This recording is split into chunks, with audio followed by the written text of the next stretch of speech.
দখলবাজ আছে আমাদের সমাজে, দোকান দখল করে, বাড়ি দখল করে, ঘর দখল করে, দ্বীপ দখল করে, পুকুর দখল করে, এলজিডির ঠিকাদারি দখল করে, সড়ক জনপদের ঠিকাদারি দখল করে। বলে অন্যদিকে অল্প অল্প আছে, নওগাঁ তেমন নাই, তাই না? বলে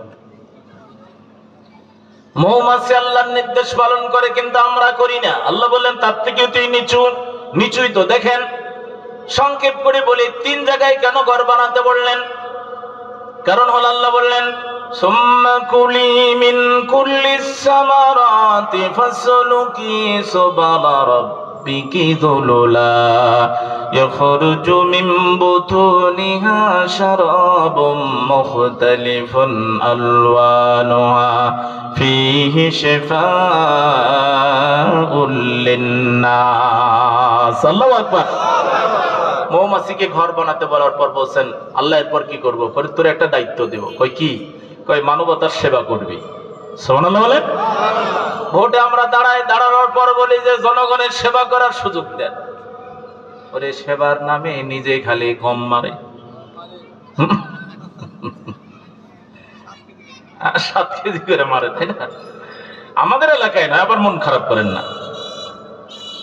আল্লাহ বললেন তোরে মানবতার সেবা, জনগণের সেবা। আল্লাহ বলেন কি সেবা করা লাগবে? কয় তোরে আমি কয়েকটা বিজ্ঞান দিয়ে মানুষের সেবা করবি। 1 নম্বরে তোরে মেডিকেল সায়েন্স শিখাবো। সুবহানাল্লাহ। তাহলে মৌমাছিও মেডিকেল সায়েন্স জানে, এই মানুষগুলো মেডিকেল পড়ে ডাক্তার হয়, মেডিকেল সায়েন্স পড়ে। আল্লাহ বললেন পার্থক্য করে দেখ, এই মেডিকেল সায়েন্স পড়া, এই চিকিৎসা বিজ্ঞানী, এমবিবিএস, এফসিপিএস, তোমাদের কাছে টাকা দিলে রোগী দেখো, না দিলে দেখো না। সিজার করার পর দেখতেছে 2টা বাচ্চা, একটা বের করেছে, করার পর বলছে যে ভাই টাকা 3000 পাইছি, একটা বাচ্চা বের করেছি, জমজ আছে আরো 3000 দিবা, তাইলে আর একটা বের করবো, নাইলে দুটোই পেটের মধ্যে রেখে দিও। করে না? তাহলে 1 নম্বর আল্লাহ বললেন ফুলে ফলে গিয়া রস সংগ্রহ কর। আল্লাহ বললেন তার পেট থেকে রং বেরঙের রস বের হয়, মধু বের হয়। ফিহি শিফাউল লিন্নাস, মানুষের জন্য ওই মধুতে শেফা দিবেন কে? আল্লাহ বললেন এই মেডিসিন বানাবি, ভেজাল দিবি না। জীবনে কোনোদিন ভেজাল দেয় না।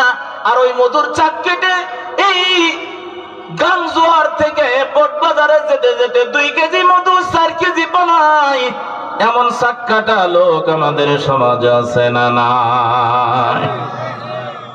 দেখছেন কত নিচে নামছি, কত নিচে নামছে। আল্লাহ বলছে তাকায় দেখ দেখি, এদিকে ওদিকে গরু ছাগল